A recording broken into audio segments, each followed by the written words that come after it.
9 ஆண்டுகள் இந்த மண்ணை ஆண்ட மகத்தான தலைவர் ஐயா பெருந்தலைவர் காமராஜர் அவர்கள் காலத்தில் இந்த நாடும் மண்ணும் கண்ட வளர்ச்சி 50 ஆண்டு காலத்தில் திமுக அதிமுக இந்த ஆட்சியாளரின் காலத்தில் ஒரு துளியளவு வளர்ச்சியை கூட தொடர். அன்றைக்கு கல்வி, மருத்துவம், குடிநீர் எல்லாம் பொதுமையாக இருந்தது, அரசிடத்திலே இருந்தது.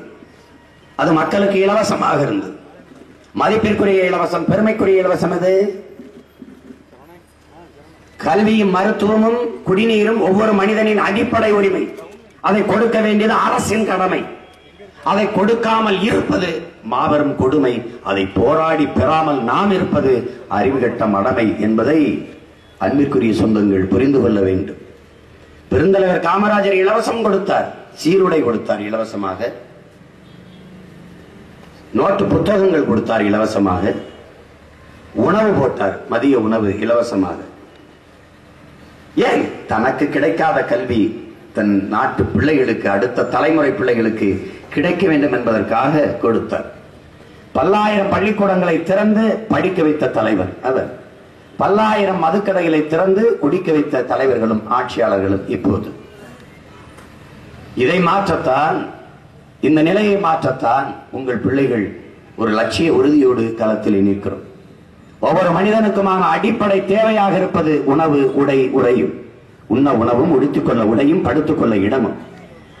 69 ஆண்டு கால சுதந்திர இந்தியா, 50 ஆண்டு கால திராவிட கட்சிகளின் ஆட்சி இந்த அடிப்படை உரிமையை கூட நிறைவேற்றிக் கொள்ள முடியாத ஏழ்மை நிலையில், வறுமை நிலையில் என் இன சொந்தங்கள், எனது அன்பு மக்கள், இலவசமாக அரிசி போட்டால் தான் அதை வாங்கி சாப்பிட்டு வயிறு வளர்த்து உயிர் பிழைக்க முடியும் என்கிற ஏழ்மை நிலையில் என் இன மக்களை நிறுத்தியதுதான் இந்த ஆட்சியாளர்களின் சாதனை.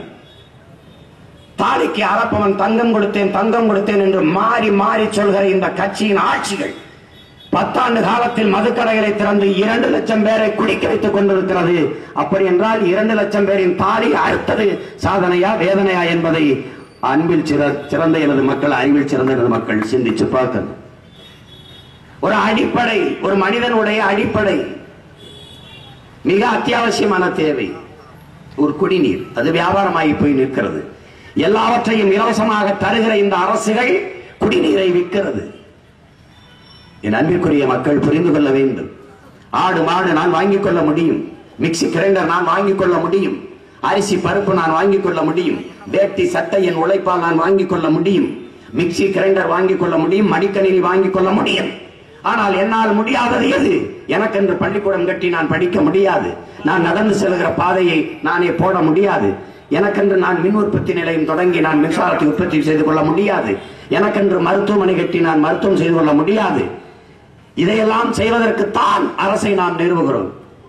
ஆனால் அதையெல்லாம் அரசு தனியார் முதலாளிகளிடம் வித்துவிட்டு அற்ப இந்த அரிசியும் பருப்பையும் ஆட்டையும் அண்டாவையும் குண்டாவையும் மிக்சியும் கிரைண்டரையும் நம்மால் வாங்க முடிவதை இலவசமாக தந்து சாதனை சாதனை சாதனை என்று பேசிக் கொண்டிருப்பது எவ்வளவு பெரிய வேதனை என்பதை அன்பிற் சிறந்த எனது மக்கள், அறிவில் என்று அருமை சொந்தங்கள் புரிந்து கொள்ள வேண்டும். இதை மாற்ற வேண்டும். அதுதான் மாற்று. மாற்றம் என்பது வெறும் வார்த்தை மாற்றல்ல, வாழ்க்கை மாற்று, வரலாற்று மாற்று தேவைப்படுகிறது. உங்கள் பிள்ளைகள் என்ன சொல்றாங்க? கட்சிகள், கட்சி மாற்று, கூட்டணி மாற்று, தலைவர்கள் மாற்றல்ல மாற்று, தத்துவ மாற்று, கருத்து மாற்று, கொள்கை மாற்றுதான் மாற்று.